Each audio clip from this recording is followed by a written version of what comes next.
6 foods that get healthier when you pair them with booze.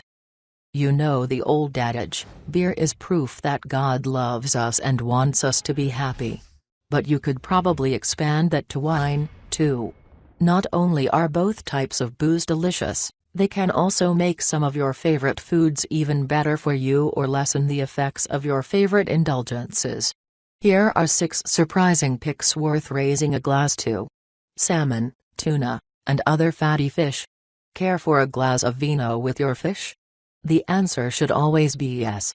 Wine drinkers tend to have higher levels of omega-3 fatty acids in their blood, according to findings published in the American Journal of Clinical Nutrition.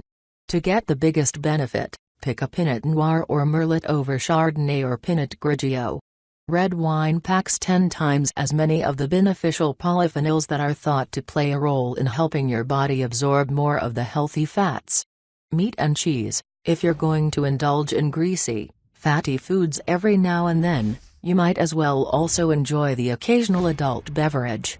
Why? While the jury might be out on saturated fat, most experts still say that eating too much of the stuff can raise your bad LDL cholesterol.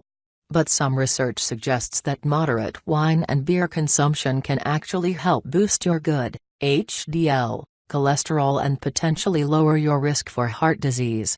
Maybe just don't throw back a bacon cheeseburger and a beer in the same sitting. For Kodiak/Getty Images, wait. There's a delicious thing to make already insanely healthy nuts even better for you. Yes, and that thing is beer.